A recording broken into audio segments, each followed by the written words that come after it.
Group. Tenemos a Valentín Ibarra, socio del despacho de Chévez Ruiz Amarripa. Igualmente a Gloria Niembro como parte de ese equipo, Aurelio Aguilar, Víctor Pérez Urban y Ana Sofía Ríos. Muchísimas gracias a todos nuestros expositores por estar el día de hoy compartiendo este tema y toda su experiencia.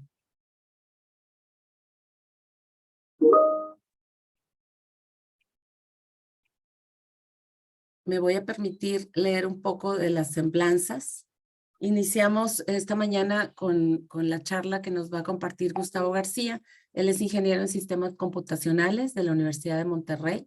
Cuenta con el máster en innovación y emprendimiento por la Universidad de Barcelona y en este momento funge como presidente de Sky Group, empresa ganadora del Premio Nacional de Tecnología e Innovación, por ser una de las empresas más innovadoras de nuestro país. Esta presea fue entregada por el presidente de México. Cuenta con experiencia en haber asesorado a más de 100 empresas en el área de tecnología e innovación, además de ser inversionista en 9 startups. También es el vicepresidente de innovación de este clúster, del clúster de software de Nuevo León, y es un caso de éxito a nivel mundial en Microsoft por su plataforma de realidad mixta en el sector de Health Tech, así como por realizar la primera cirugía asistida con realidad aumentada y la primera cirugía remota en México y en África. Pues muchísimas gracias, Gustavo, por acompañarnos en este día y dejo de compartir para que entre tu presentación.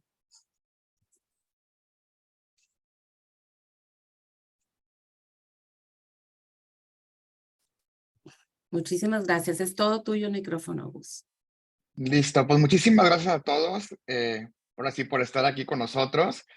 Creo que hoy vamos a hacer unos temas súper importantes de lo que está pasando. Me encanta dar esta presentación porque cada, literal, 2, 3 días tengo que volver a actualizar de todo lo que está saliendo. Voy a ser rapidito porque hoy vamos a ver demasiados temas. Yo creo que vamos a andar tardando esta parte de explicar el contexto del metaverso alrededor de unos 15 minutos para luego meternos a toda la parte legal. Entonces, sin más que todo, lo primero que quiero decirles en esta parte del metaverso es que, literal, bienvenidos a la era de la hiperinformación. ¿Qué significa eso? Que realmente lo que ha pasado en esta industria desde la 1.0 hasta la 4.0 es que la información es el nuevo oro, ahora sí que dicen nuevo oro negro que existe, donde realmente para que exista esta parte de la creación del metaverso tiene que haber demasiada información interconectada y en tiempo real. Entonces, sobre esto, esta parte que les pongo de revolución de las industrias, de cómo pasamos de 1.0 a la 4.0, es mucho el cómo se conectaba todo y cómo nosotros teníamos esta parte de la información en tiempo real. Y pues que llegó todas las tecnologías y cada día llegan más y les podría mencionar de aquí subcategorías de todo lo que está pasando. Aquí el gran problema es que hay que entender que la tecnología no es utilizada únicamente para poder hacer más eficientes los procesos o lo que mucha gente siempre pregunta, oye Gustavo, ¿y el metaverso con todo lo que conlleva va a quitar a la humanidad de lo que existe el día de hoy? ¿Se va a transformar? Y lo que quiero decirles es que actualmente ya estamos en la industria 5.0. Entonces, para toda raza que se nos fue por ahí la carreta de irnos a la 4.0, pues déjame les informo que ya está la 5.0. Y sí entender un poco qué es la 5.0, es esta mutación que estamos haciendo en el que toda la tecnología, todo lo que se está creando, siempre el papel va a ser la contribución de la industria a la sociedad. O sea, ahora lo que queremos ver es cómo el humano, con todas esas herramientas tecnológicas que están a su alrededor, va a poder generar esta innovación en procesos, en servicios, en el día a día, en su casa, pero que ya no nada más es pensar en eficiencia, sino también cuáles son los límites que tiene el planeta, cómo vamos a poder ayudar a que colaboremos entre todos los que estamos aquí presentes. Entonces, aquí va un poquito más a que no únicamente se ve un beneficio monetario dentro de una compañía, sino todo lo que hay alrededor, todo ese ecosistema que hay alrededor. Y se da un punto importante. Ahora va a ser la investigación e innovación al servicio de la transición. ¿Qué significa eso? Que las personas ahora tienen que dar un poquito más en el que cómo con todas esas herramientas que están alrededor mío voy a poder generar nuevo valor. ¿Ok? Entonces sí pensamos que esta industria 5.0 ya no nada más es hacer más autosuficiente algo, sino realmente pensar en todo mi ecosistema. Y ahora sí, metámonos un poquito a las tecnologías, porque el metaverso nace de todo lo que es esta revolución de la web, donde teníamos la 1.0, que era una interacción sin contenido, era algo muy contenido estático. Y se los comento porque, ¿se acuerdan otra vez los GIFs del bebé bailando y demás? Bueno, esa era la parte del 1.0, donde teníamos un contenido muy específico, pero que no podía ser actualizado en tiempo real. ¿Qué pasa con la 2.0? Te vuelve a esta parte del prosumidor, donde podríamos nosotros empezar a generar información muy rápida, pero que también teníamos el nacimiento de los e-commerce, de los TikTokers, de este prosumidor que era un consumidor y un productor al mismo tiempo. Y luego, ¿qué pasa con la 3.0? Empieza todo lo que se le llama la descentralización del todo, lo que significa que ya no necesitamos tener el servidor superpoderoso de un Amazon que nos apoyaba a hacer e-commerce, sino automáticamente yo podía meterme TikTok, tener a lo mejor una página e-commerce y que la gente me comprara por ahí. Entonces viene un poco la parte de la centralización de todo, donde ya servidores de no existen, sino ahora está en todas partes y que yo ya me puedo, digamos que yo soy el dueño del producto que estoy vendiendo y no necesito ni siquiera un tercero para poder empezar. Y algo que sí les he platicado actualmente a las empresas, porque se me está volviendo loco con cada vez que doy esta plática, y me dice, oye Gustavo, pues va a ser tan rápido que cómo me hago experto en todo. Y aquí sí quiero decirles a todos, no tienen que ser expertos en todo, sino sencillamente entender la base de lo que estamos hablando, entender con mi expertise de negocio dónde puedo utilizar las tecnologías y sobre eso, créanme, hay mucha empresa que sí es experta en estos temas.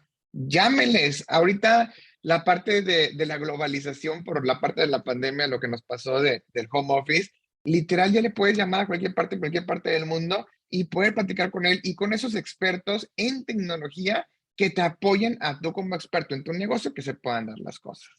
Y digo, y hoy lo estamos viviendo, ¿verdad?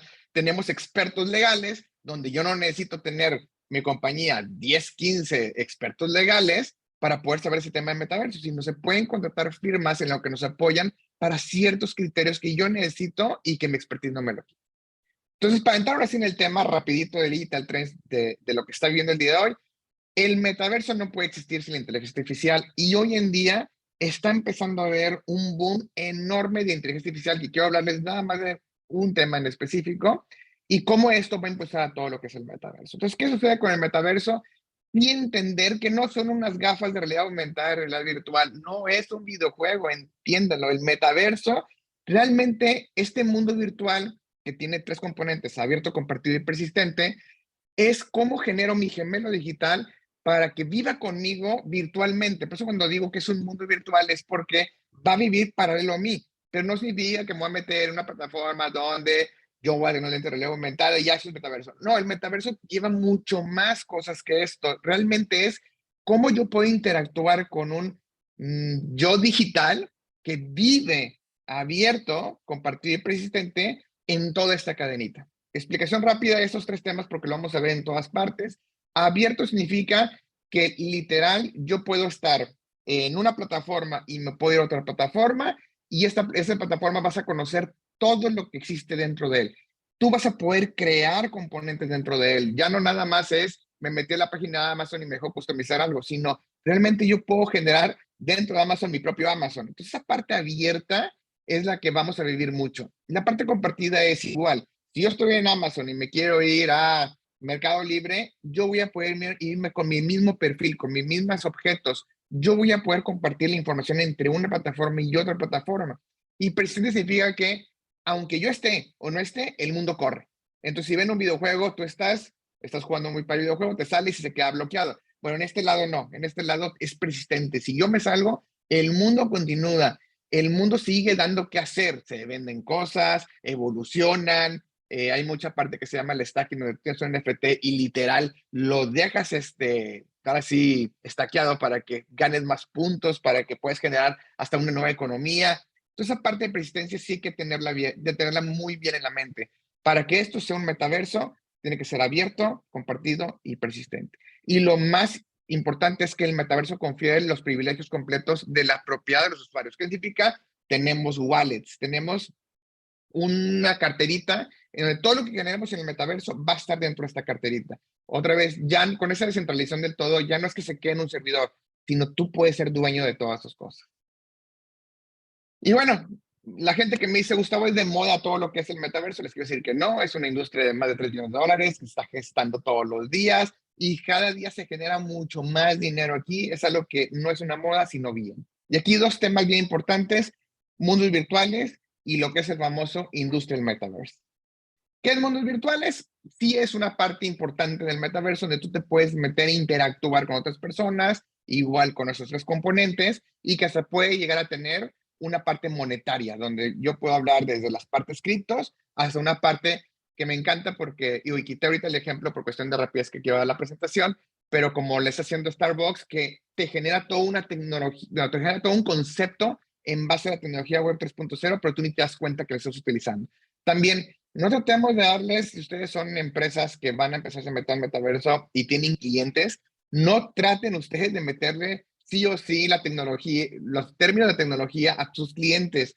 El cliente tiene que nada más saber cuál es su expertise, que ustedes puedan solucionar su problema con la tecnología que sea. Si hoy es Web 3.0, qué padre, pero no le tengan que decir todo que, es un NFT, hoy es una DApp, hoy es esto. No, no sé cuándo la gente de tecnología le empezó a decir toda la parte tecnológica a detalle a los clientes. Sencillamente que tienen que saber que se puede solucionar y todo lo que corre atrás, ustedes son los expertos y tienen que hablarlo en un lenguaje natural. Y bueno, rapidito, Fortnite al final es algo bien padre que hizo Ariana Grande. Ella como artista está ganando alrededor de, por concierto, en un estudio que estuve leyendo, $20 millones en utilidad. Y bueno, en 15 minutos ella logró generar la misma utilidad. Entonces, para que se den una idea, el concepto de economía que se puede empezar a generar con un pedacito que es un mundo virtual. Imagínense con todo lo que podría llamarse el metaverso. Y bueno, está el Warmarland, que la verdad lo voy a poner aquí en pausa, pero está padre porque lo que ellos están haciendo es que dentro de blog, de todo lo que vendría siendo plataformas de metaversos, están metiéndose, en este caso Roblox, están metiéndose a generar estos mundos virtuales para que se empiece a conocer el tema. Y bueno, en cuestión de lentes, pues aquí podemos ver, están ahorita viendo mucho lo que es la realidad mixta, donde yo puedo ver con realidad aumentada mi espacio, ciertos objetos en mi espacio, pero yo puedo con un mismo switch irme a realidad virtual y empezar a ver hasta otras gentes en otras partes del mundo. Entonces, por este lado, en el que puedo estar generando virtual y aumentada, lo vamos a ver mucho. Y hace poquito estaba leyendo lo que viene de Apple y decían que el siguiente dispositivo de Apple, que es realidad mixta, lo que es virtual y aumentada en el mismo tiempo, ellos dicen que va a ser el próximo Macintosh. Entonces, yo esperaría que van a sacar un producto súper interesante para poder empezar a que toda la gente pueda utilizar la parte de realidad mixta. Y bueno, el día de hoy ya existen muchos dispositivos. El que más me impresionó fue el Pico, porque Pico es un dispositivo que lo compran los dueños de TikTok.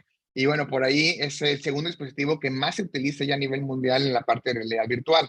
Entonces, quiere decir que la gente cada vez va agarrando mucho el concepto de realidad virtual. Ojo, de realidad virtual a realidad mixta, la diferencia es que la virtual, como les digo, la tapa la cara. Sí tengo unos lentes que puedo ver a través de ella, pero la realidad aumentada es la que yo puedo literal ver como hologramas dentro de todo mi mundo real que tengo enfrente, ¿ok? Entonces, para diferenciar, virtual te tapo la cara, o lo que vendría siendo aumentada no, y mixta es, te tapo la cara, pero con cámaras yo puedo ver como si fuera realidad aumentada. Y bueno, conceptos muy de negocio, me voy rapidito, los Digital Twin, me tocó ahorita estar viendo para una gran empresa y decíamos, oye, ¿cómo podemos generar modelos completos en tiempo real de todo lo que sucede en líneas de producción? Entonces, imagínense ustedes el poder que me da en cualquier parte del mundo, yo con realidad mixta, el poder ver en qué está pasando en la planta, qué está pasando dentro de cada una de las líneas, qué sí está bien, qué no está bien, meter inteligencia artificial para poder saber de predicciones, de prescripciones de lo que va a suceder. Entonces, esta parte de Digital Twin es la que más va a ser utilizada en la industria. Hace 2 días, Microsoft lanza un evento de CEOs donde les explica la parte del metaverso industrial y me encantó porque uno de los casos de éxito es Bimbo. Bimbo tiene un caso de éxito mundial de cómo se usa los lentes de realidad aumentada y el metaverso dentro de Bimbo. Si quieren, luego les paso la liga. Está padrísimo el video. Digo, y orgullo mexicano. La verdad es que los mexicanos ahorita la estamos rompiendo en la parte de metaversos. Y eso también les quiero dejar claro. Las cosas se pueden hacer. No piensen que todo esto es, oye, Gustavo, pues está padre en Europa, en Asia, hasta en Estados Unidos, pero México faltan años. Bueno, en México habemos muchos casos de éxito dentro del metaverso. Uno es esta parte de Vimo que les estoy comentando, y hay muchas empresas que están haciendo cosas grandes. Entonces, ustedes pueden acercarse a las empresas expertas en esos temas para que los apoyen a ustedes en esos casos de éxito a nivel mundial. Pues bueno, esa es la parte de Digital Twin. Está mucho que nos están pidiendo en la parte de entrenamiento, de cómo yo puedo entrenar a mis personas dentro de lo que es el metaverso, para que sea muy ágil esta parte de entrenamiento y la parte del remoto. Así es, claro que me lo piden. Y es uno de los primeros retornos de inversión que hace rápido con realidad aumentada, donde tengo expertos en cualquier parte del mundo que me apoyan dentro de mi plan. Y bueno, aquí está un ejemplo un poquito del metaverso médico. Esto lo hicimos nosotros por nuestro lado. Y les comento, así como Sky Health, tenemos nosotros esta división donde en este momento fuimos caso de éxito a nivel mundial de Microsoft en la parte de realidad aumentada. Y lo que quiero decirles es, ya hemos capacitado cientos de doctores, estamos haciendo N cirugías donde realmente el uso de los lentes de realidad aumentada, ahorita usamos 4 tipos de lentes de realidad aumentada, lo estamos haciendo para que la gente conozca más del tema y vea en qué más se puede utilizar esto. Entonces, sí, para que vean, esto es un poquito cosas interesantes que están sucediendo y otra vez suceden aquí en México. Y ya para acabar el tema, nada más, esto lo están escuchando demasiado, inteligencia artificial. Quiero que me entiendan aquí que es algo que en esta última mes realmente ha cambiado el chipset. Si creían que metaverso era algo que llegó muy rápido con la pandemia y que bueno, ya han pasado otros 5 años, les quiero decir que realmente es algo que está pasando el día de hoy, que la inteligencia artificial va a ser un boom, y les quiero enseñar estos datos así súper rápidos de qué sucede. Hay 2 inteligencias artificiales que están ahorita haciéndose una guerra bien padre, lo que es el GPT y lo que vendría siendo de OpenAI, que Microsoft le acaba de invertir $10 millones, y lo que es BART con todo su proyecto Lambda, que lo tiene Google. Buenas y malas noticias, Google, digamos que sacó BART, y lo que sucedió es que en un demo, según esto, se entendió mal, porque luego lo explicaron bien que no se había entendido mal, inteligencia artificial dio una mala noticia, digamos así, por la parte del telescopio y perdió $100 millones, pero quiero que me entiendan que esto se queda como quiera y que esto va a evolucionar. Y aquí, para que vean muy rápido, el GPT, que es esta parte de Generative Pre-trained Transformer, literal son modelos lingüísticos. Es que es algo muy, muy detallado, no me quiero meter porque esto es otro tema, y hay empresas expertas que lo están viendo, y dentro de CISOP tenemos empresas expertas que lo están viendo y que muy bien les pueden asesorar en toda esta parte. Pero digamos que, para que me entiendan, para poder que una inteligencia artificial funcione se necesitan parámetros y se necesitan data. Bueno, esos parámetros, si vienen de 2018, OpenAI estaba por ahí en 110. Bueno, lo que ha pasado en todos estos años es que se han generado en millones toda esta cantidad de información. Para que me entiendan, GPT es esta revolución. Entonces, para que vean lo que ha pasado desde que nace, hace 4 años, todo lo que son los Transformers, al día de hoy, lo que estamos llegando, y lo que va a pasar el siguiente mes. Si ven esa curva tan acelerada, el siguiente mes todavía va a ser una curva mucho más acelerada.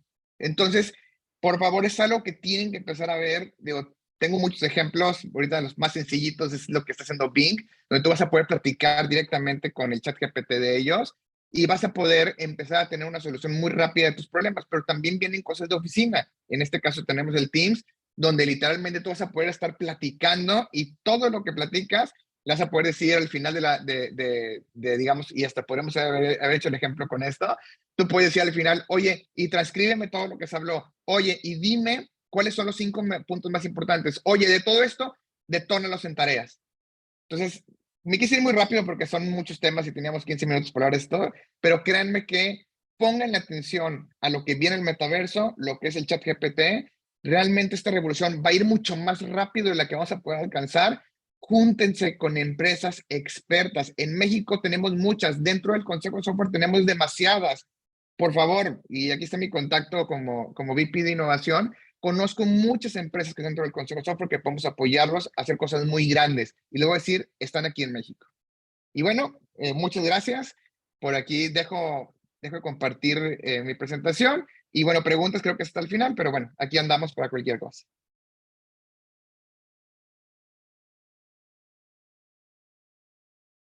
Perfecto, pues muchísimas gracias, Gustavo. Qué interesante plática. Te agradecemos que nos hayas permitido compartir el foro para ahora nosotros pues entrar un poquito a un tema un poco más técnico. No nos vamos no los queremos aburrir, pero creemos que es un tema fundamental, o sea, entender de todos estos puntos que platicaba Gustavo, pues entender cuál es el marco regulatorio que aplica a cada uno de esos pues diferentes plataformas, las actividades que puedes realizar en el metaverso, etcétera, y qué implicaciones tienen, ¿no? Sobre todo entenderlo de manera oportuna, ¿no? Identificarlo para que podamos entonces hacerlo de manera correcta, reaccionar correctamente, ¿no? Y como decía Gustavo, ¿no? Y nos daba ejemplos padrísimos y muy buenos, ¿no? La verdad es que en el metaverso todo el tiempo, aun cuando no lo estemos pensando, estamos realizando diferentes actividades y constantemente estamos generando situaciones y relaciones jurídicas y celebrando actos jurídicos, ¿no? Y todos estos con ciertas implicaciones y consecuencias jurídicas, ¿no? Estamos en los ejemplos que ponía Gustavo, se traducen en pues transacciones de compras, ventas, intercambios de bienes, pueden ser bienes totalmente digitales, ¿no? Ejemplos como pues adquirir espacios virtuales, ¿no? Parcelas en diferentes metaversos, ¿no? Artículos de moda para nuestros avatares y eso se queda en el mundo digital. Pero también pues pueden tener efectos tangibles en el mundo físico, ¿no? A lo mejor se adquieren activos digitales, pero pues tienen un efecto en el mundo físico, por ejemplo, un token, ¿no? Que podemos adquirir en el mundo digital, pero nos otorga ciertos derechos y yo puedo llegar a un concierto, ¿no? En algún lugar del mundo físicamente y ese token me va a dar acceso a cierta zona del concierto, voy a poder conocer a los artistas, etcétera.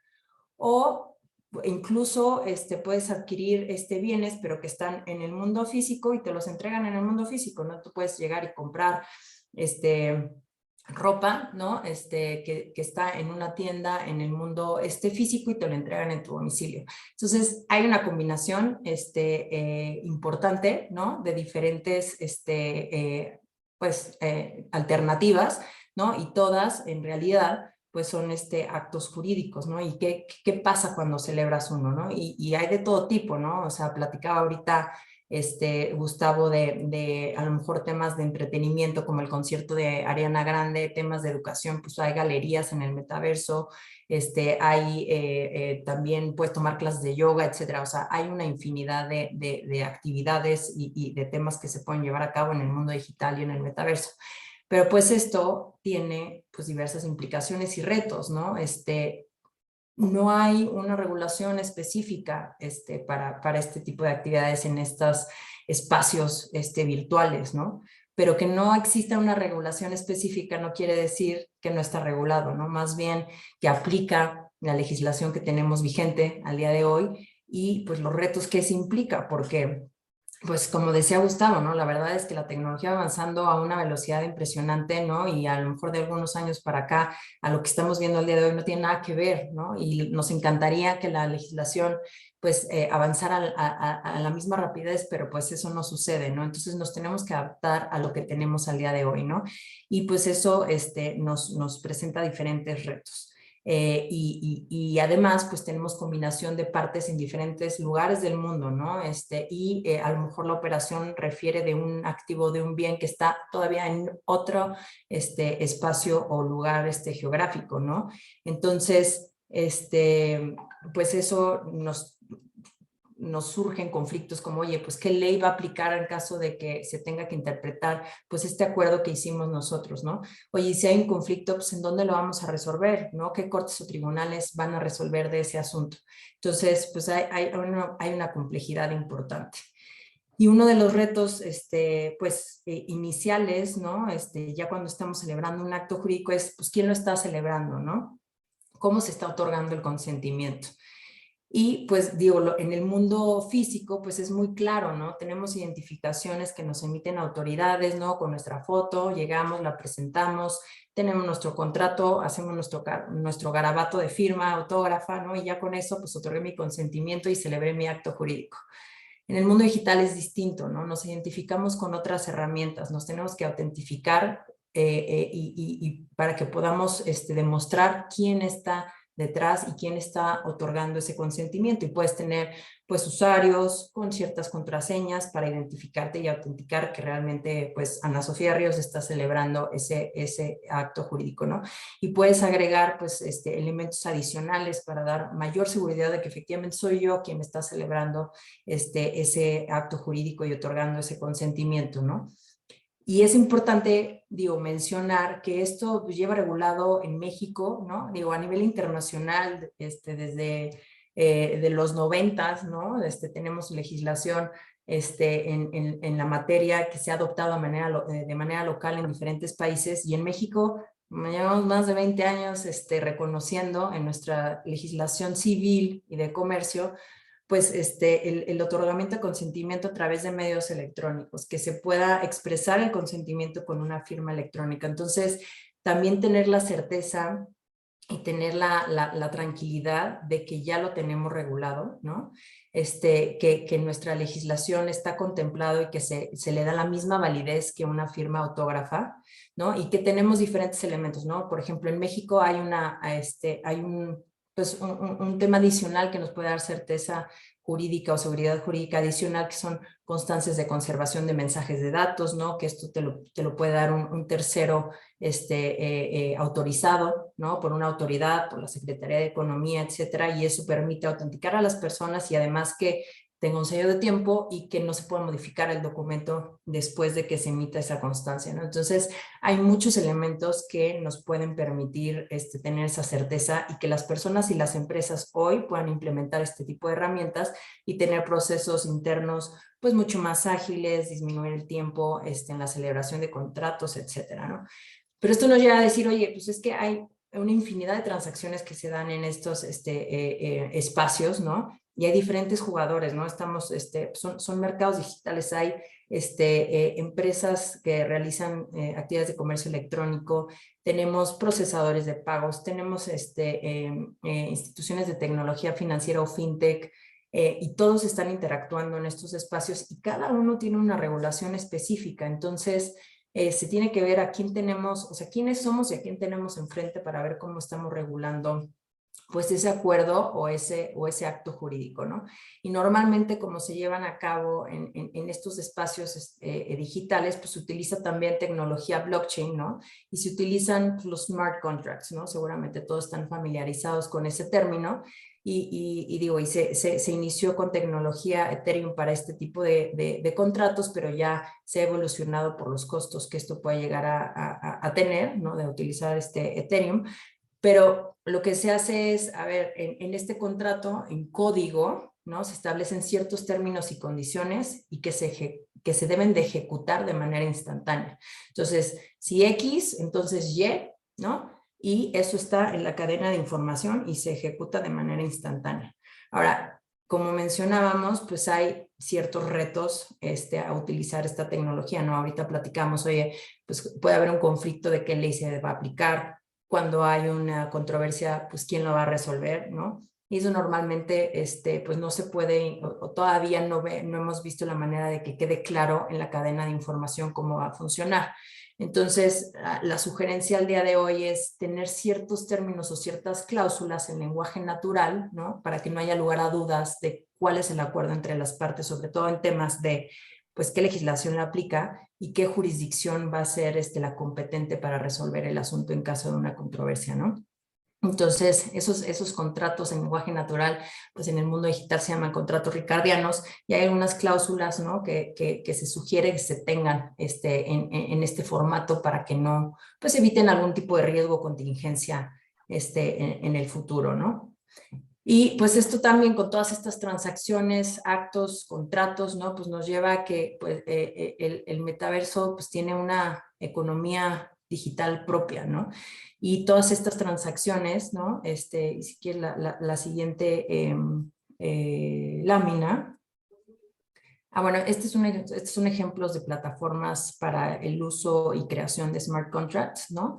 Por ejemplo, esta que está ahí, que es la de Solenis, es, por ejemplo, el que les decía del token que generas para ir, por ejemplo, a un concierto como era Lollapalooza, se generó a través de un contrato inteligente, un token, un NFT que te otorgaba esos derechos y tú llegabas al concierto y podías entrar y hacer diferentes cosas, ¿no?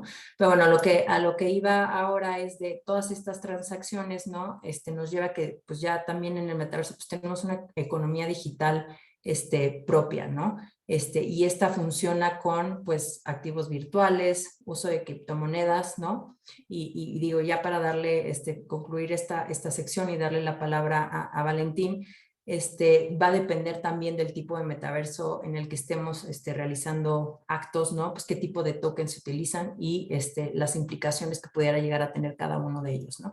Entonces, adelante, Valentín. Gracias, Ana. Pues sí, como lo platicaba Ana, el metaverso tiene su propia forma de realizar actos jurídicos, de obligarnos, de contratar con otras personas. Y eso hoy ya tiene una regulación a nivel nacional, que a lo mejor es una regulación no específicamente diseñada para esto, pero funciona y es la que tenemos que aplicar, ¿no? Algo similar sucede con la economía en el metaverso, ¿no?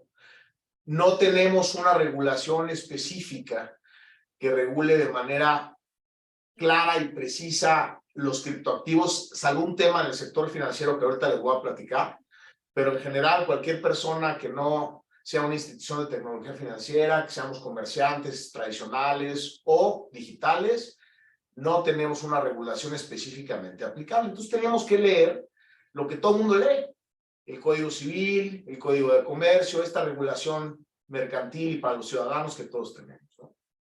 Ahora, para determinar qué legislación tenemos que aplicar, tenemos que entender qué es un activo virtual o un criptoactivo. Y esto es complejo porque hay miles, todos son distintos, con características muy específicas cada uno. Entonces hay que hacer un análisis detallado de la operación y del activo virtual con el que estemos tratando. Ahora, hay activos virtuales que funcionan simplemente como una moneda. Sirven para realizar pagos y no tienen nada atrás. Es nada más esta representación de valor registrada electrónicamente en esta tecnología que todos conocemos que se llama blockchain, ¿no? Hay otros activos virtuales que sí tienen ciertos activos subyacentes, es decir, que representan o certifican la titularidad de un bien digital distinto al propio activo virtual o de un bien real, tradicional, físico, naturalmente distinto al activo virtual, ¿no? Estos activos virtuales son comúnmente llamados NFTs o Non-Fungible Token porque no son intercambiables entre sí, son unívocamente identificables por ese subyacente que tienen, ¿no? No los podemos intercambiar de manera como si fuera dinero, por ejemplo. Ahora, si nosotros leemos la legislación civil y mercantil, podemos concluir en términos súper generales que esa titularidad de recursos que tenemos a nuestro nombre en blockchain es un bien mueble intangible, es un derecho que nosotros tenemos sobre ese valor, sobre ese recurso que nosotros tenemos digital, ¿no? Entonces, la naturaleza jurídica en términos muy generales de un criptoactivo podríamos tener una primera aproximación como un bien mueble intangible. Habrá que ver sus características propias y qué bien subyacente hay atrás de él, ¿no? Que sería casos muy particulares. Ahora, en el sector financiero sucede algo ligeramente distinto. Ahí, desde 2018, que entró en vigor la ley para regular las instituciones de tecnología financiera, o conocida por todos como ley FinTech, ya se regula a dos entidades FinTech, que son las instituciones de fondos de pago electrónico y las instituciones de financiamiento colectivo. Además, por ahí un parrafito de la ley FinTech atrae a los bancos a la lectura de esta regulación de activos virtuales, que es un capítulo que establece qué cosas pueden hacer estas instituciones con activos virtuales. Ahora, nosotros que no somos una institución de este tipo y no pertenecemos al sistema financiero, ¿tenemos que leer la ley FinTech? No, la respuesta es no. No nos aplica, entonces no tenemos por qué leerla y es una regulación que no debemos atender a menos que seamos este tipo de entidades o realicemos las actividades propias de este tipo de entidades, que son actividades reguladas y necesitan una autorización de parte de la Comisión Nacional Bancaria de Valores. Ahora, la ley FinTech es muy permisiva para las operaciones que estas instituciones pueden realizar con activos virtuales. Prácticamente yo les diría que pueden, conforme a la ley, realizar todas sus actividades naturales utilizando activos virtuales. Sin embargo, el Banco de México en 2019 emitió una circular en la que restringe muchísimo esta libertad y esta regulación que venía en la ley. Y es cuestionable que lo haya podido hacer, ¿eh? Pareciera que una regulación administrativa emitida por el Banco de México no puede superar o no puede restringir lo que el legislador estableció en la ley, pero hoy es lo que hay y pudiera haber medios de defensa, pero no se han intentado en contra de esta circular específica. Entonces, el Banco de México lo que dice es, solo pueden realizar operaciones internas, no trasladen el riesgo de los criptoactivos a los usuarios, a sus clientes. Entonces, eso restringe muchísimo el campo de acción que tenemos en estas instituciones. Ahora, hablando de este tipo de activos virtuales que yo les platicaba, que tienen un derecho subyacente, un valor subyacente, un bien subyacente, que comúnmente son denominados como NFTs, o que los NFTs pudieran ser una subespecie, digamos, de estos activos virtuales, derivan de ciertas operaciones de tokenización de bienes. Por ejemplo, nosotros podemos tener ciertos recursos digitales, imágenes, cualquier tema puramente digital o incluso bienes físicos y tangibles que sean representados por estos activos virtuales, ¿no? Entonces, ¿qué pasa en estos casos? Pues tendremos que ver cuál es su naturaleza jurídica propia para determinar el tratamiento legal, ¿no? Porque ya no va a depender nada más del simple activo virtual, sino de qué hay atrás de él, ¿no? Y hay este tipo de operaciones que están muy de moda, como los Initial Coin Offering o los Security Token Offering, que son esas ofertas que se hacen al público en general de estos activos virtuales que tienen un activo, un bien subyacente. Este tipo de operaciones que se realizan en el mundo virtual y que naturalmente en el metaverso se pueden realizar, tienen ciertos retos y riesgos regulatorios. Porque nuestra ley del mercado de valores tiene una definición amplísima de lo que puede ser considerado un valor, un security.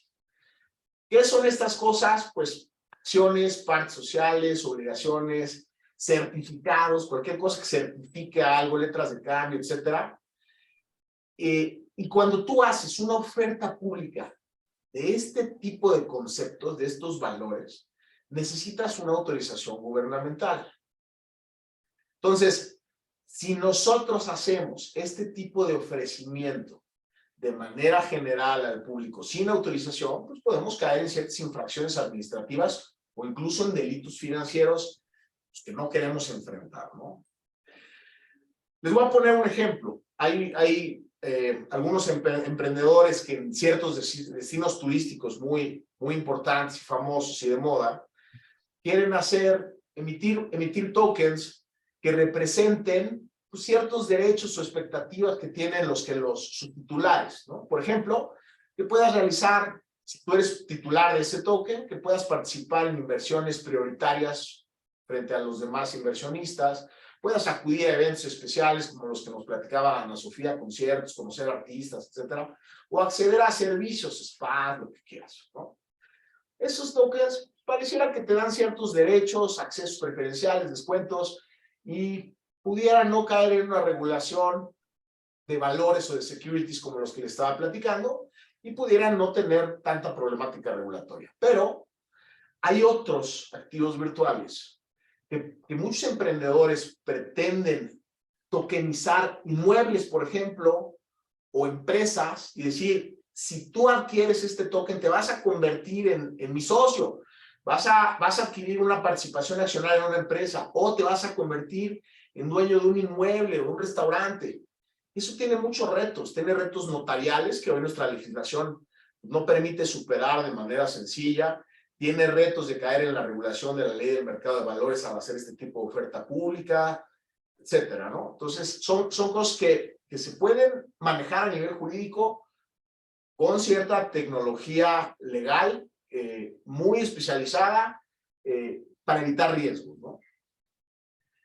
Otro caso interesante en el que se puede dar en el metaverso, cuando existen estos exchanges, estas casas que nos permiten comprar y vender, intercambiar activos virtuales, pues es un tema bien interesante porque en México para realizar, bueno, en realidad en cualquier jurisdicción para realizar ese tipo de negocio, necesitas tener la capacidad de captar dinero fiat, pesos, dólares, y a la vez necesitas tener la capacidad de controlar y administrar activos virtuales.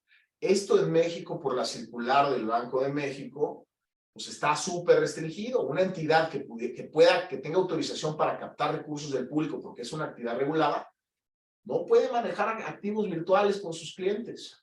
Entonces, requiere también de cierta tecnología legal que ya hemos utilizado en el pasado para crear este tipo de negocios en México, aquí en el despacho, y se puede lograr, nada más que tiene estos ciertos retos. Esto se puede dar naturalmente en el metaverso y es viable hacerlo con ciertas características específicas, ¿no? Ahora, un tema súper relevante en el metaverso es el de propiedad intelectual, y esto nos va a platicar un poquito mi socia Gloria. Gloria, adelante, por favor.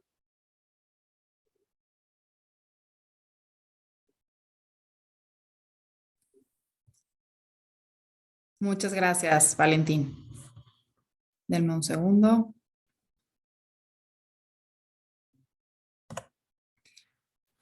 Listo.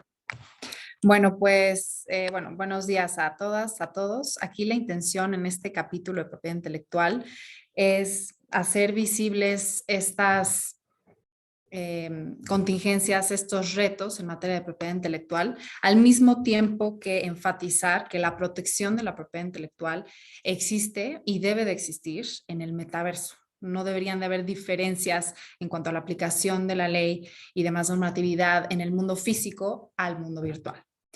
Empezamos entonces diciendo que existe una necesidad de proteger la propiedad intelectual que se crea y se intercambia en el metaverso. Esa es la premisa de entrada. Si un tercero quisiera usar una marca que está registrada en un activo virtual como un NFT, del que ya se ha hablado mucho, o un objeto en metaverso, estrictamente se necesita de la autorización del titular de dicha marca.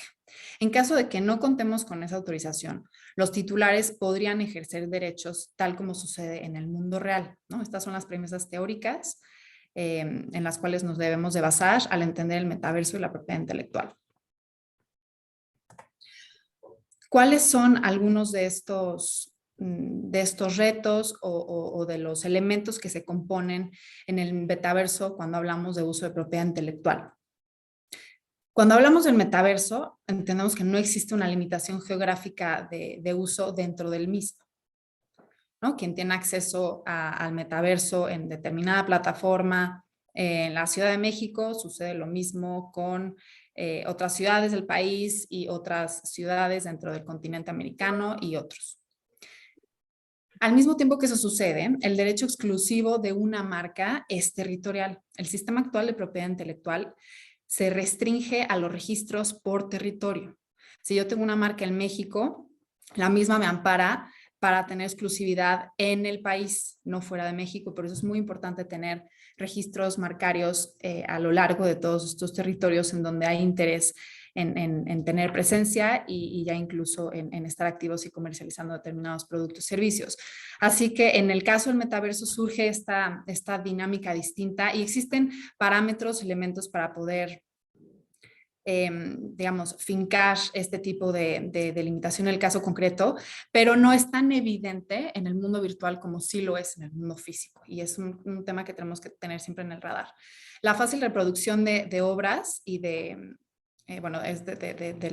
exactamente, la fácil reproducción de obras y la creación de las mismas se da tanto para el titular, el autor, ya sea de una marca, de una obra, en el mundo virtual, es fácil replicarla y por tanto no tenemos que entrar en costos de manufactura, por ejemplo, tratándose de una obra de artesanía, ¿no? Que requiere mucho más elaboración, mucho tiempo invertido en la creación del mismo. Es fácil reproducirla y replicarla.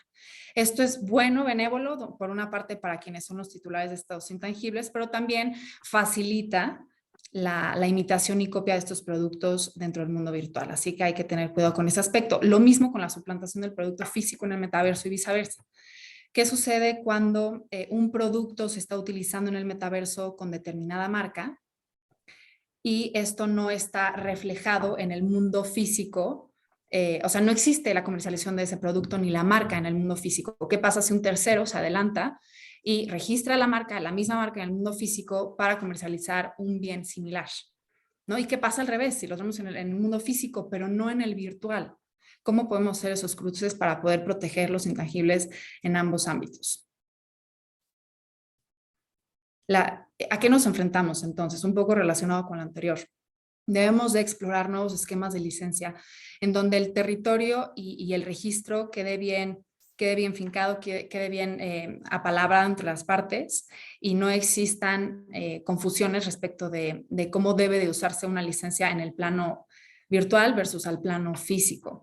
Protección acumulada. Vamos a hablar en siguientes diapositivas de diferentes categorías de productos y servicios para registrar una marca y cómo hay una especial para el tema del metaverso y derechos de autor, ¿no? Porque ahora lo que antes era y esto es interesante, lo que antes era un producto con una marca, que no necesariamente el producto era en sí misma una obra, en el mundo virtual puede por dar un ejemplo y que vamos a ver un caso de ello, si estamos poniendo en el mundo del metaverso, poniendo a disposición una marca, un bolso virtual con determinada marca, el bolso virtual en sí mismo está sujeto a derechos de propiedad intelectual, además de la marca que se le plasma.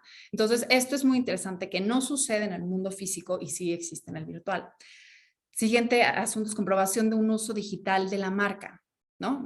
Tradicionalmente, el uso de una marca ante cualquier contingencia litigiosa se pone en evidencia con facturas, publicidad, anuncios, artículos, inventarios, comprobantes, notas de venta, etcétera.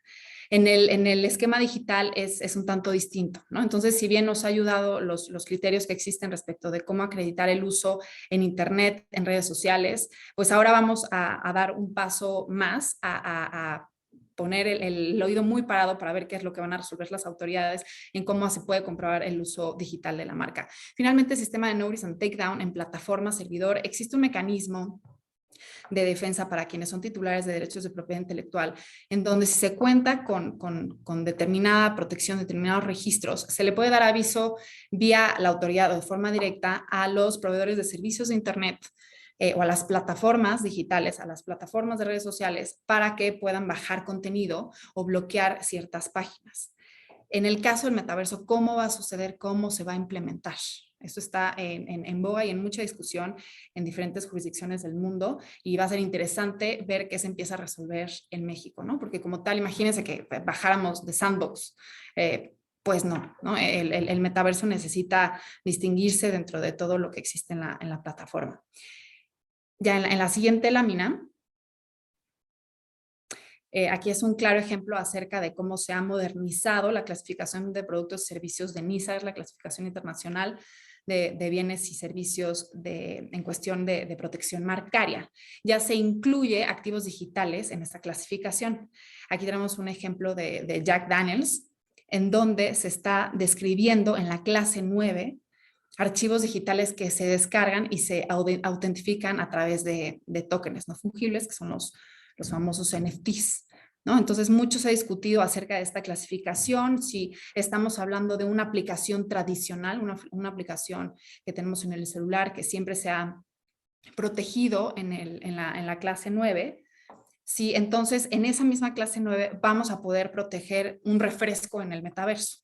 Y la decisión fue que sí, siempre y cuando podamos traducirlo como un archivo digital descargable a través de este tipo de tecnología, van a irse clasificando en esta clase, ¿no? Ya no en la clase 25 en donde iba la ropa, ya no en la clase 18 donde iban las bolsas, en la 14 donde iban la joyería. Vamos a centralizarlo todo en la 9. Es un tema un poco formal y estricto en relación con temas de regulación marcaria, pero lo hace muy interesante. En la siguiente lámina, aquí les estamos plasmando un ejemplo que llevamos dentro de la firma, un asunto pues en verdad que generó mucha discusión entre áreas de la firma con el cliente. Se trata de una galería de arte que adquirió una obra muy conocida de un artista muy conocido, que ahí lo podrán ver en pantalla. El objetivo que tenía en mente la galería en su momento era digitalizar y fragmentar esta obra para comercializar los NFTs. ¿Qué es lo que sucede aquí? ¿No? La galería tenía derechos de propiedad sobre del cuadro, o sea, el soporte material, pero no sobre los derechos de autor, no sobre los derechos patrimoniales derivados de los derechos de autor. Entonces, ¿qué sucedía? Para empezar, había más de un original. Entonces, no podemos estar hablando ni siquiera de derechos exclusivos sobre del soporte material. Ya dejémonos lo de derechos de autor, que como decía, no existía titularidad sobre esos derechos de autor ni patrimoniales relacionados con los mismos. Tampoco teníamos derechos de imagen relacionados con las personas retratadas. Y por lo tanto no tenemos falta de derechos de explotación sobre de la obra, ¿no? No podíamos reproducirla. Pero lo interesante fue el cómo podemos migrar de un plano físico al virtual a través de una tokenización, de una digitalización de esta obra para fragmentarla y comercializarla en el mundo virtual. Esto está sucediendo ya en el metaverso y la verdad que ha sido muy interesante. Y el posible reclamo de legítimos titulares de los derechos de la obra siempre va a estar ahí. Siempre va a estar ahí, pero esta galería y muchas otras ya se están, digamos, aventando, están corriendo el riesgo de existir en el mercado virtual con estas pequeñas contingencias, a veces más pequeñas que en unas situaciones que en otras, y es un caso interesante, se dio para adelante y es un caso de éxito.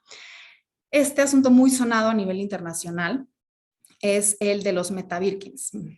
La bolsa Birkin, el modelo Birkin de Hermès, es una de las bolsas de mayor prestigio para la marca, de mayor costo, su precio de venta es muy elevado, estamos hablando de más de $50,000 en muchos casos por este tipo de bolsos.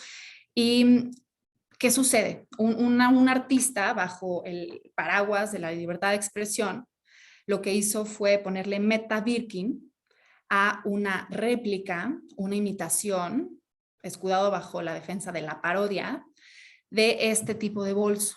Y no solo eso, sino que le pone Meta Birkin y además copia la parte de derechos de autor de la bolsa. Entonces ya tenemos un tema marcario y también de derechos de autor respecto de lo que se relaciona con el diseño mismo de la bolsa. Lo que sucedió en la contienda judicial fue que Hermès solicitó la baja del contenido. Al no haber sido exitosa esa solicitud, se tuvo que ir a la vía contenciosa.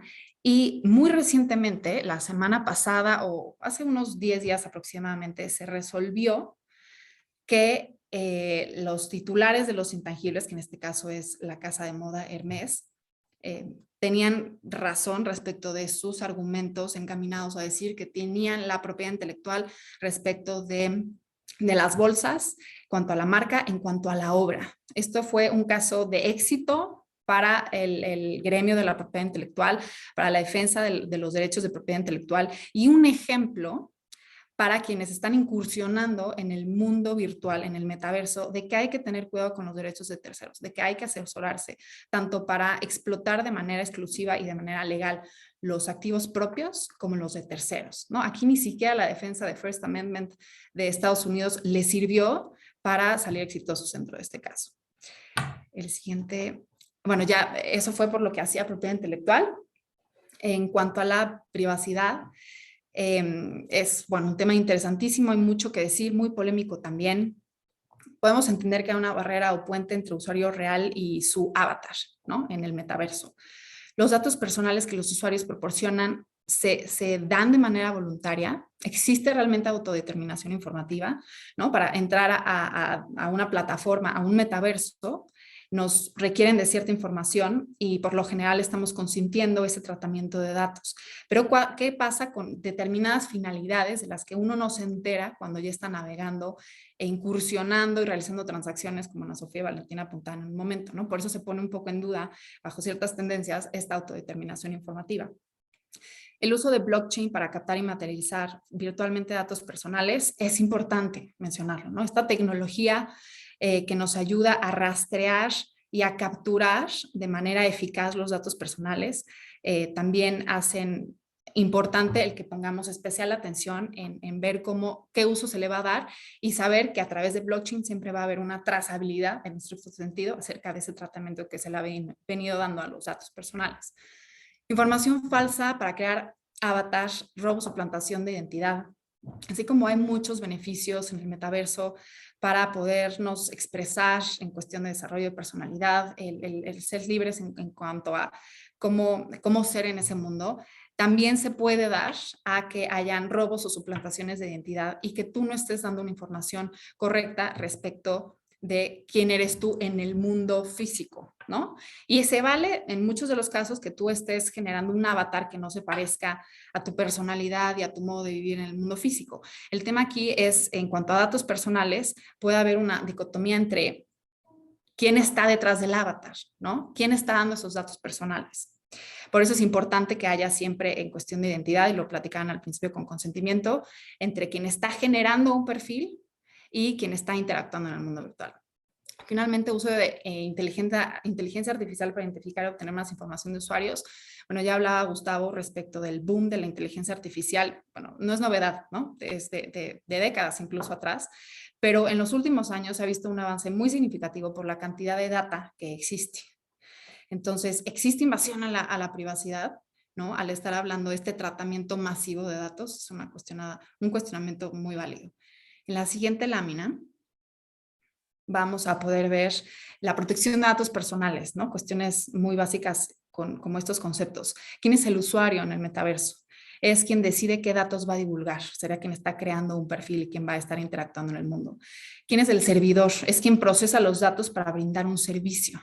Y el metaverso, ¿qué es lo que hace? ¿No? Es quien está proviendo un ecosistema de realidad virtual para interacción. Entonces, aquí es importante definir en cada caso concreto quién es el responsable de esos datos conforme a la normatividad actual en materia de protección de datos personales y quién es el titular. Blockchain vuelve ineficaces derecho al olvido, cancelación y derecho a rectificación. Son algunos ejemplos de cómo pudiéramos hacer un poco más complejo el tema de ejecutar un derecho al olvido, que es uno de los derechos importantes en materia de protección de datos y en materia de protección de datos personales, y el derecho a rectificarse, ¿no? Que son parte también de los derechos ARCO. Tecnologías automatizadas, inteligencia artificial, etcétera, permiten rastrear fácilmente operaciones, ya lo veníamos de decir. Aquí pudiera haber una violación a principios de consentimiento y proporcionalidad, minimización si es que no se tiene especial cuidado en cuanto a ese tratamiento masivo de datos y la contrastación en respecto de cuáles son las finalidades que se persiguen con ese tratamiento.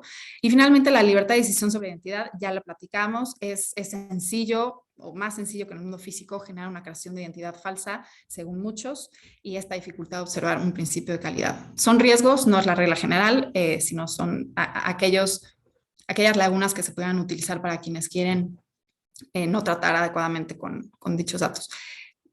El siguiente, y ya es la última lámina en cuanto a esta parte de privacidad.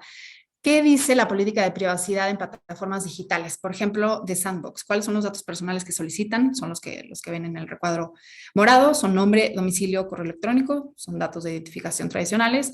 La dirección de la cartera cripto. Esto es algo pues ya más que atañe al tema virtual.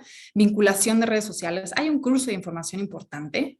Y esto es importante saberlo, lo que está sucediendo en tu red social es parte de alguna forma también de tu participación en el metaverso. Dirección IP, que permite incluso determinar tu ubicación geográfica. Este es un dato pues de mucha significancia y hay que tener cuidado sabiendo que estarías consintiendo a incluso determinar tu ubicación a través de tu participación en la plataforma. Adquisiciones o transacciones dentro de la plataforma y creación de avatares. Y finalmente, identificación oficial solo cuando el usuario desee participar en otras operaciones. Ya hablaba Bueno, Ana Sofía da algunos ejemplos, en este caso rifas, promociones, también pueden estar relacionadas con conciertos y otras actividades. Estos son algunos de los datos personales que se solicitan a través de la interacción en la plataforma. Así que, bueno, aquí termino mi participación y agradezco el espacio. Adelante, Víctor. Vas a ser tú quien platique. Un gusto, bueno, darle la palabra a Víctor Pérez, director del área fiscal, para platicarnos de los siguientes temas. Muchas gracias, Gloria. ¿Podrían dar a la siguiente lámina? Bueno, pues bueno, a este momento han recibido muchísima información y hemos platicado muchos temas. Nos toca concluir con la parte de impuestos y la economía digital. Pues voy a intentar ser muy esquemático y sobre todo pues dejar algunas ideas fundamentales que me gustaría que se lleven de esta plática. Voy a tratar un poquito pues cuáles son los desafíos de la economía digital en materia de impuestos, cómo se ve la tributación para los fiscos a nivel internacional, y después Aurelio nos va a dar un panorama sobre el marco legal aplicable en México. También les voy a platicar un poquito cómo se regula y estos mecanismos que se han buscado a nivel internacional y que poco a poco se han ido tropicalizando por los diferentes países para grabar esta realidad. Como pueden darse cuenta, la economía digital trae muchos retos para los diferentes países. El principal reto es el conflicto entre jurisdicciones.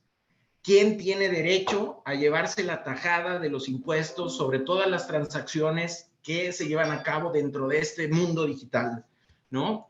Los países, por supuesto, tratan de ponerse de acuerdo y ver exactamente qué es lo que les toca, ¿no? Estamos hablando de transacciones en donde intervienen múltiples partes: el creador del contenido digital, la empresa que propiamente la tokeniza en algunos casos, la plataforma digital en donde se comercia con diferentes bienes y servicios, los receptores de esos bienes y servicios. Tenemos que ver que hay diferentes ubicaciones, hay diferentes formas de percibir y legislación aplicable en materia tributaria y en las diferentes materias. A este respecto, les quería platicar un poco de la OCDE. La OCDE, como ustedes saben, es la Organización para la Cooperación y Desarrollo Económico. La OCDE, desde ya hace algunos años, implementó un plan de acción que se llama BEPS, Base Erosion and Profit Shifting. Tiene que ver con la erosión de la base y el traslado de utilidades. Como pueden darse cuenta, en el tema del metaverso, donde es multipartes, donde hay muchas ubicaciones, pues hay muchas jurisdicciones y es fácil para las empresas mover hacia donde más les convenga la acumulación de ese ingreso, en donde quieren generar ese ingreso para tener una menor carga impositiva. Entonces, la OCDE inició este programa con 15 acciones específicas. Dentro de esas acciones, la acción 1 está encaminada a abordar los desafíos fiscales de la economía digital.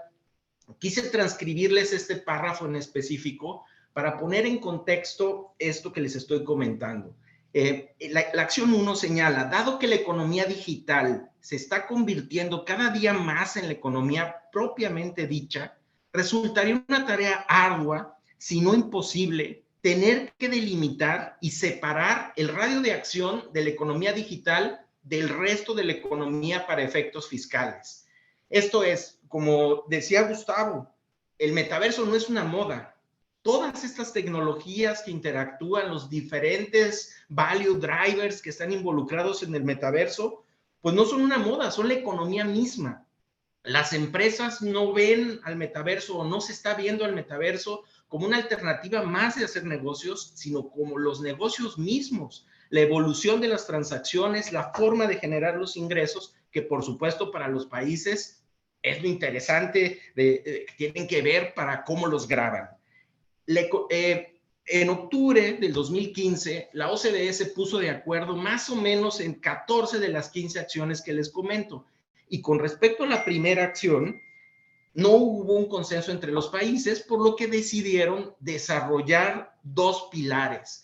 Y desdoblaron estas discusiones en 2 pilares, uno que tiene que ver en cuanto a cómo se van a repartir el ingreso que se genera en este tipo de transacciones en las diferentes jurisdicciones y quién tiene que ceder un poco y diferentes fórmulas para calcular cuánto le tocaría a cada una de esas jurisdicciones que intervienen en la economía digital. Por supuesto, esto no es una discusión fácil. Muchos países simplemente la han tirado a la basura y para muchos nunca va a pasar, ¿no? Con respecto al Pilar 2, se pensó en un impuesto mínimo global del 15% sobre las transacciones, orientado principalmente a las grandes empresas multinacionales. Entonces, este proyecto empieza solo para aquellas empresas que generan ingresos arriba de 750 millones de euros en un año. Y ese tipo de empresas estarían, con este impuesto mínimo global, obligadas a un impuesto mínimo del 15%. Este tipo de acciones se siguen discutiendo y hay países, por supuesto, que no quieren ceder, ¿no? Como es el caso de Estados Unidos, porque, por supuesto, dicen, hay economías que se beneficiarían más de este tipo de acciones, en concreto, como el caso de India.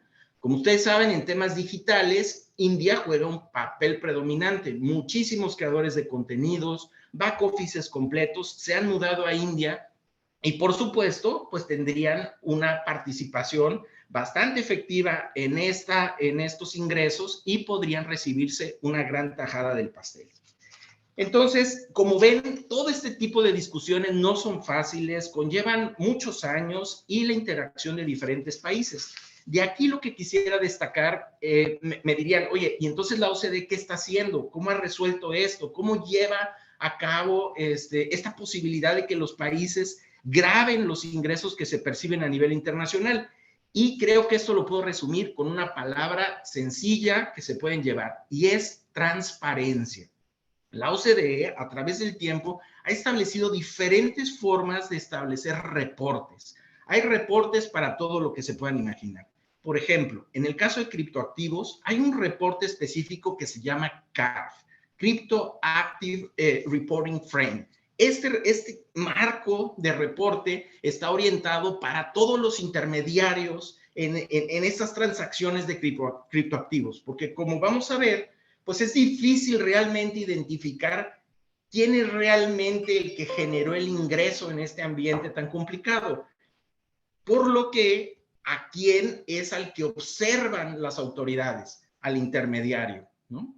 Y en el caso de criptoactivos, pues realmente no podría llegarse a determinar, grabar en específico el criptoactivo mientras permanece en ese ambiente digital, sino cuando se materializa en lo que se denomina fiat currency o moneda fiat, ¿no? Ya sea dólares, euros o la moneda en la cual realmente ya se lleva al mundo físico ese criptoactivo.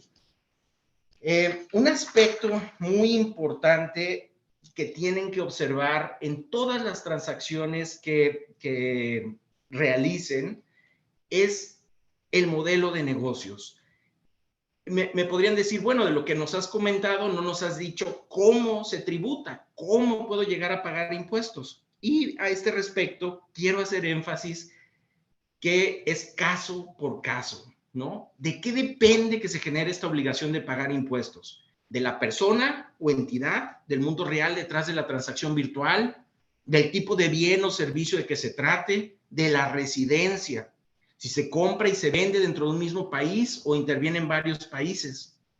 ¿Cómo identificar esto en un ambiente diverso en donde, pues en el metaverso en específico, me lo explicará mucho mejor Gustavo, pues la información está en millones de pedazos por todo el mundo y no hay ni siquiera una forma real de identificar un servidor al cual le puedas atribuir jurisdicción de un país o estos métodos tradicionales en donde el nexo físico, la residencia, esa posibilidad de identificar una ubicación geográfica jugaba un rol específico. Tenemos también el problema de los impuestos directos y los impuestos indirectos. Los impuestos indirectos sobre capital, los indirectos, los impuestos locales, impuestos como el IVA en México. Esos impuestos sobre el flujo, ¿cómo, quién tiene derecho a llevarse esa parte? Bueno, todo esto lo vamos a aterrizar un poquito más ahorita con Aurelio para tratar de cómo se ha tropicalizado estas normas y de qué forma México ha intentado regular y llevarse su parte de los ingresos que corresponden. Solo, por último, les voy a platicar de un caso que es el Tribunal Federal Fiscal. Si le das a la siguiente slide, por favor. Bueno, es sobre el Tribunal Federal Fiscal de Alemania, sobre una plataforma que seguramente conocen, que se llama Second Life. Second Life no es propiamente metaverso, es más un gaming experience.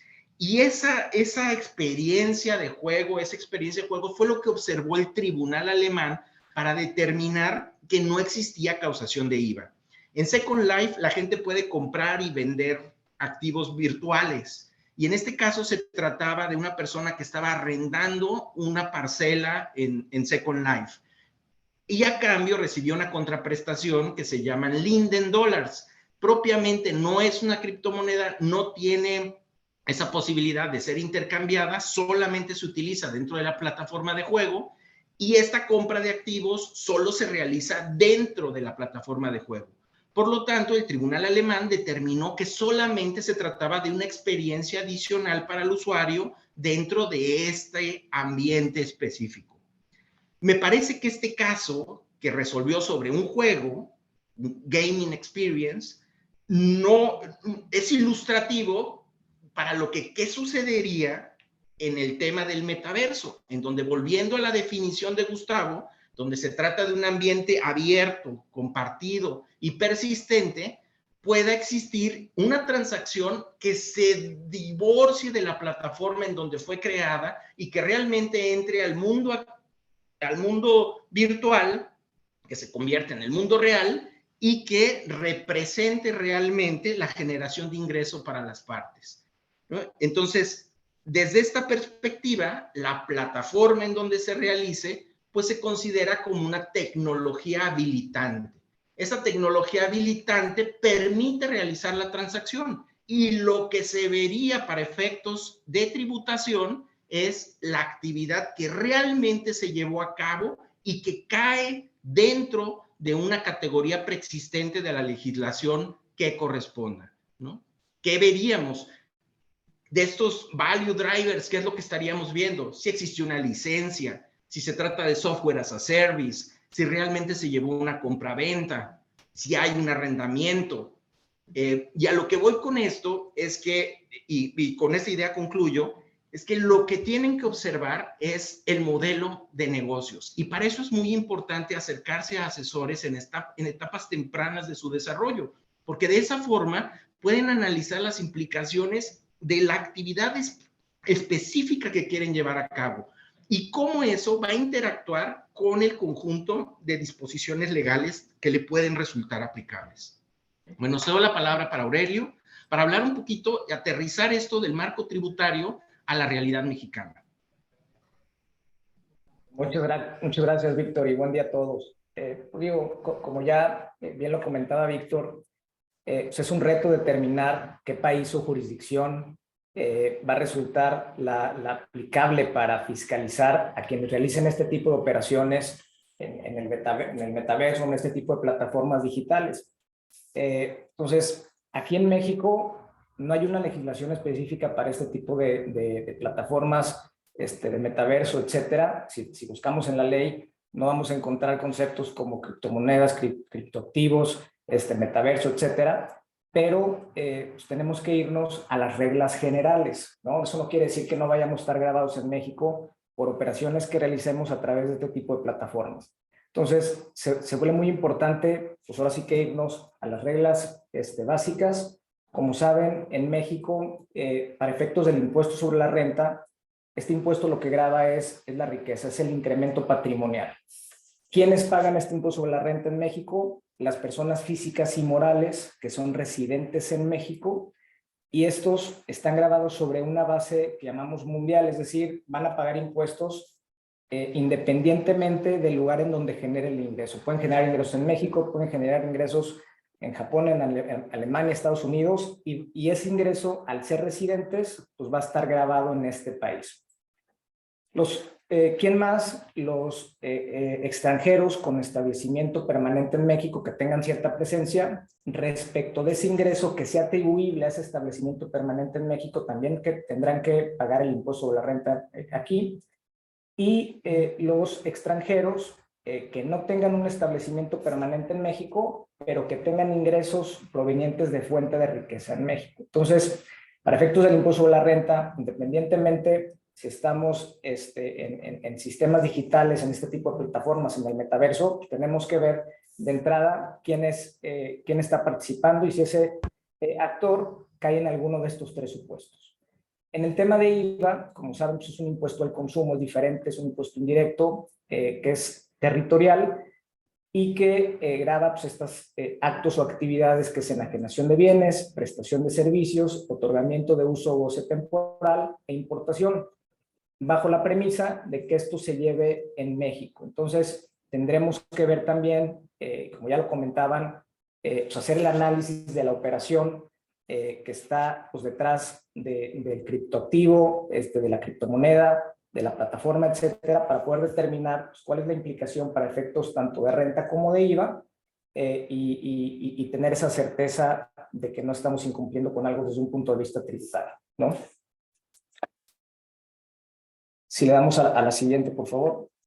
Digo, aquí nada más mencionar, históricamente la atribución de utilidades ha sido por un tema de presencia física, con toda esta evolución, digitalización de la economía, ya no necesariamente es así, ya las actividades no requieren una presencia física y lo hemos visto, ¿no? Podemos tener o interactuar o tener ciertas operaciones con diversas plataformas independientemente de la ubicación. Dependemos mucho también de temas de intangibles, de bienes que tienen una regulación específica en la ley del impuesto sobre la renta y en la ley del IVA. Y desde luego se vuelve relevante pues, toda la participación y el valor que le dan los usuarios a estas plataformas. Si le damos a la siguiente, ¿qué sí tenemos en la legislación mexicana? Y atendiendo a lo que comentaba Víctor respecto de la acción 1 de BEPS, lo que se hizo en el 2020 en la ley mexicana, tanto la ley del IVA como la ley de renta, pues fue establecer un nuevo régimen fiscal para plataformas digitales tratándose de ciertos servicios. Y en función del prestador del servicio, de estos servicios que vamos a platicar ahorita, pues es cómo estarían grabados y todos los requisitos y obligaciones de cumplimiento que tendrían que tener. Y esto lo hacen también para homologar pues, el tratamiento para las plataformas mexicanas como para las plataformas extranjeras que no necesariamente tienen una presencia en México, un establecimiento permanente. Pero pues, el tener operaciones con usuarios mexicanos se vuelve relevante, igual en función de lo que platicamos, oye, pues si es usuarios mexicanos, yo voy a entender que es en México y entonces me tengo que llevar mi parte del impuesto.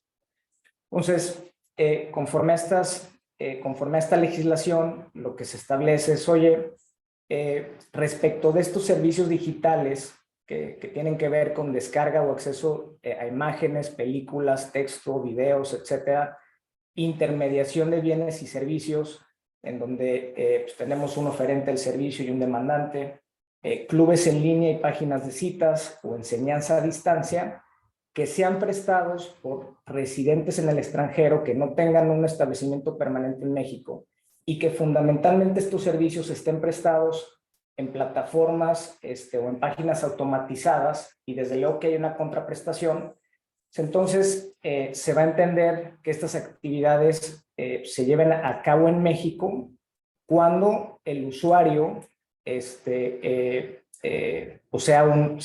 considera que el usuario esté en México. Cuando se considera que el usuario se encuentra en México, que el receptor del servicio se encuentra en México, cuando la plataforma se da de alta y pone un domicilio mexicano. O cuando el pago de la contraprestación la hace vía un intermediario en México. Otro de los supuestos es que la dirección de IP sea una de las asignadas en México también, o que el número de teléfono que dio de alta pues, también sea un teléfono mexicano. Si se cumple cualquiera de estos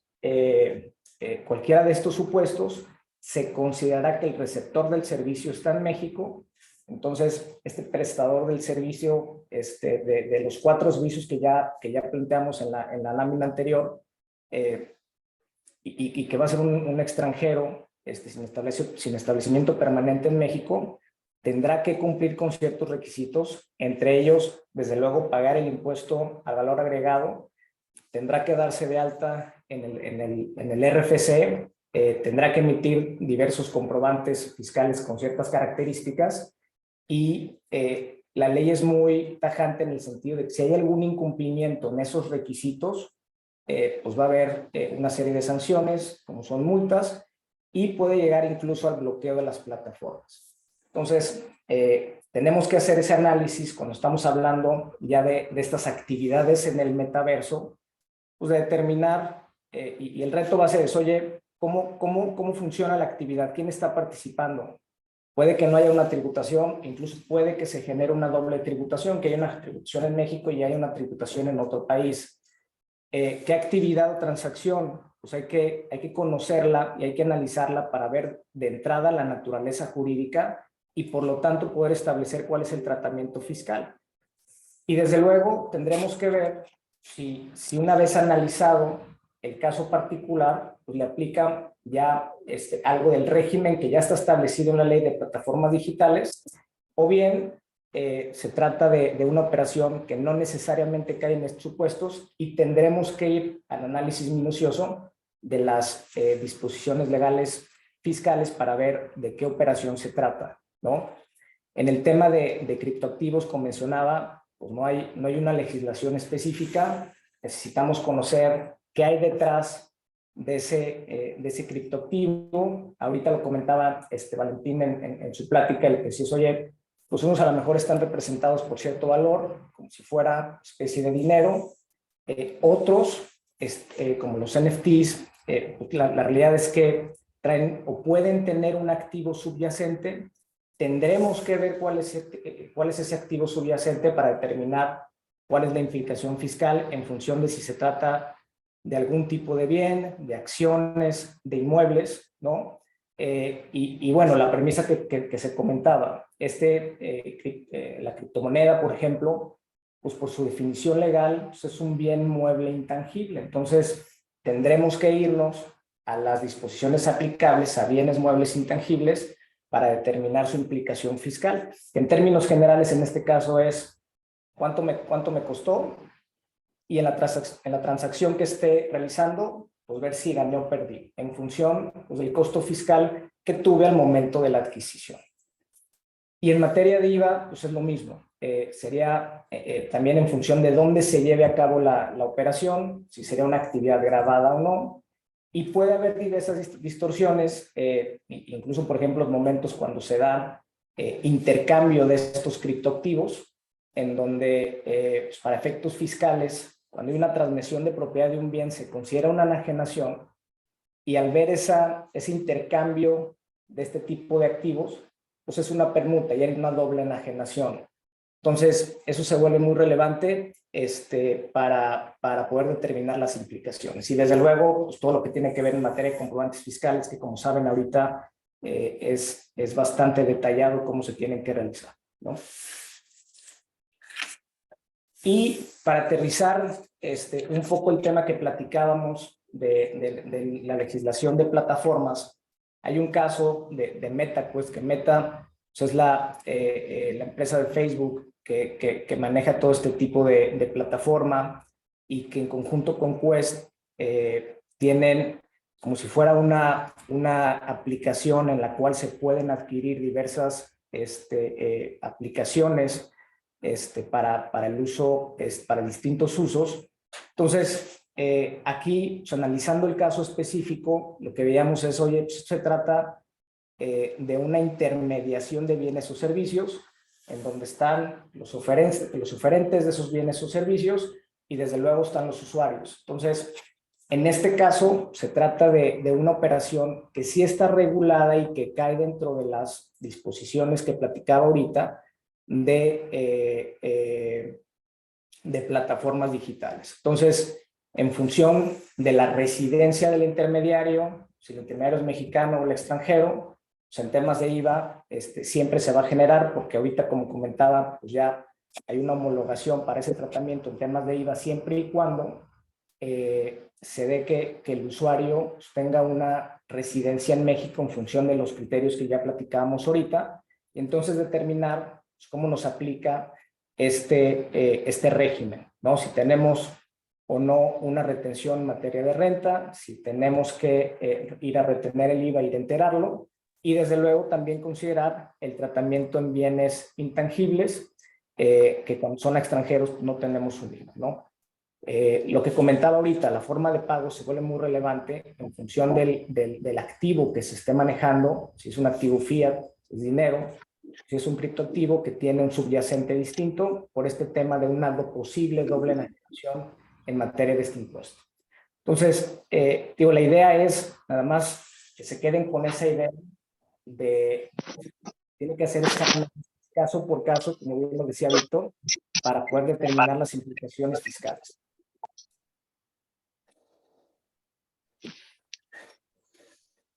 Con eso terminamos la presentación. Nada más agradecerles por la invitación. A Gustavo y a todos mis expositores y socios, pues cualquier cosa, estamos a sus órdenes. No sé si hay alguna pregunta. Muchísimas gracias, Aurelio, Víctor, Valentín. Sí tenemos unas preguntas que sí me gustaría, alguna de ellas, poder leérselas y ver quién las pudiera responder. Para Gus, por ejemplo, está la de ¿cuánto tiempo estimas que los lentes para la realidad aumentada sean accesibles y que se puedan dar, por ejemplo, en un kickoff en las empresas, como parte de un kit? Mira, sigo y hablemos de cómo puede ser flexible esto. Los primeros lentes que van a estar llegando sí es más para corporativos. O sea, hablamos que va a costar desde $1,000 hasta $3,000, haz de cuenta. Y ahorita un Magic Leap te cuesta $4,200. ¿Eso es equilibre para corporativos? Sí. ¿Por qué? Porque te puedo comentar, cuando tú compras un equipo de $4,000, pues estás esperando que ese equipo al final tenga un retorno de inversión mucho más grande.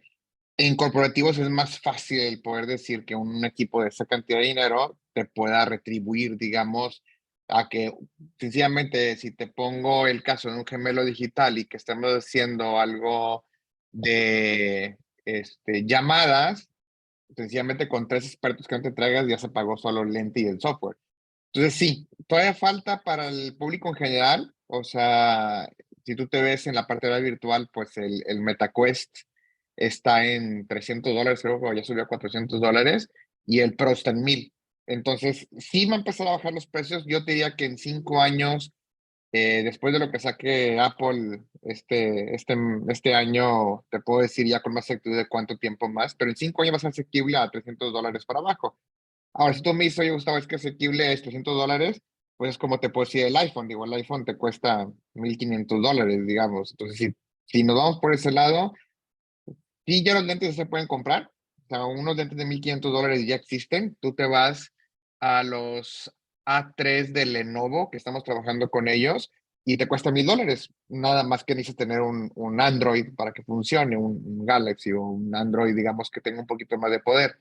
Pero sí, los lentes cada vez van a ser más asequibles. Yo te diría, espérate 3 años, 5 años para comunidad, pero desde ya se están usando en empresas. Okay, muchísimas gracias, Gus. Para el despacho, Chévez Samarripa, dice, en el caso de que como negocio generes bienes inmuebles tokenizados, NFTs, ¿tengo que entrar en procesos de capacitación de lavado de dinero para los empleados, por ejemplo? Esa es una pregunta recurrente. La verdad es que en México todavía la transmisión inmobiliaria por ley requiere ciertas solemnidades que no nos podemos saltar. Por ejemplo, ir a un notario, una escritura pública. Entonces, la tokenización de bienes inmuebles se ha intentado mediante algunos otros mecanismos legales. No ha sido sencillo, es necesaria algún tipo de reforma para que esto se pueda realizar de manera sencilla, pero asumiendo que alguien pretenda hacerlo próximamente o que lo logre de alguna manera con algún tipo de reforma, etcétera, sin duda necesitan capacitarse en temas de prevención de lavado de dinero y muchos otros, ¿no? Porque en todos estos temas de intermediaciones de criptos, incluso de propiedad inmobiliaria, creación de derechos reales, hay que identificar operaciones vulnerables, hay que levantar ciertos reportes en muchos casos, pero hoy Es algo que aún no existe. Perfecto, muchísimas gracias, Valentín. Otra de las preguntas es, en el caso de las empresas mexicanas que están hoy en día subiéndose a esta herramienta de metaverso, ¿hasta qué punto la ley ARCO limita el uso de la información que el usuario entrega directa o indirectamente? No sé quién la quiere responder. Ana o Gloria, yo creo.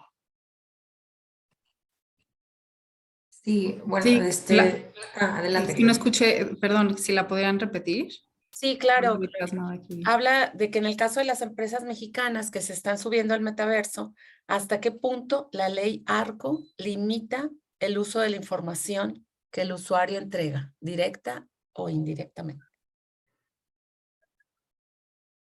Bueno, con independencia de lo que Ana quiera sumar, los derechos ARCO que se prevén en la legislación que aplica a protección de derechos, a protección de datos personales, en realidad es el ejercicio de derechos que se pueden accionar en relación con el tratamiento que se realiza de los datos personales a manos de la entidad responsable.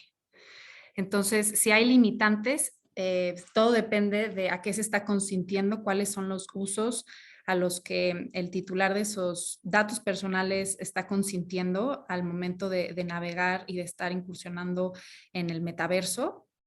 Pero vaya, sí se pueden accionar estos derechos a través de procedimientos internos que tenga la plataforma o incluso frente a la autoridad competente, ¿no? En este caso, el INAI. No sé, Ana, si quieras complementar.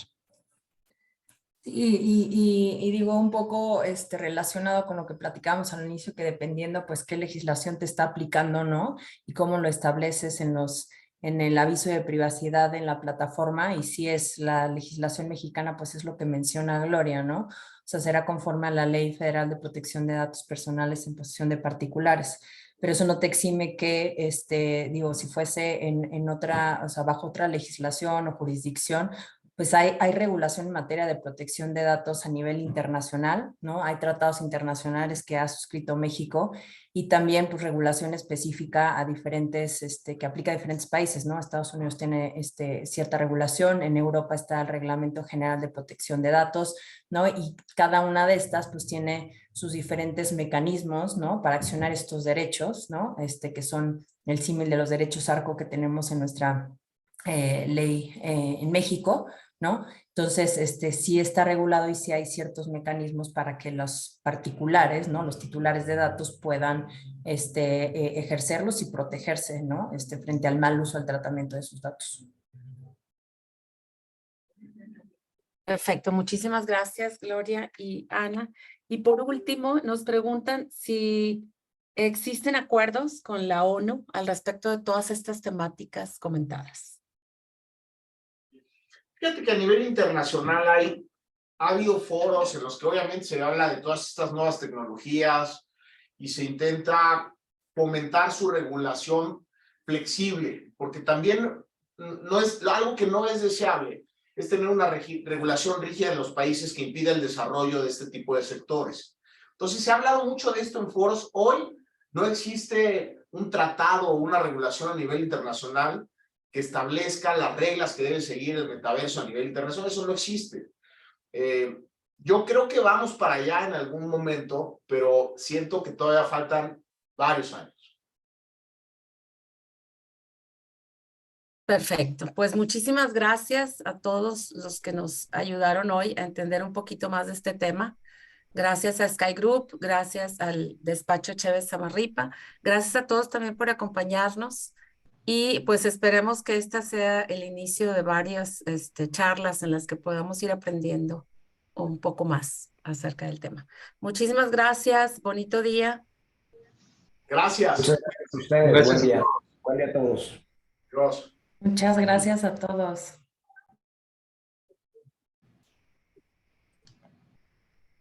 Gracias.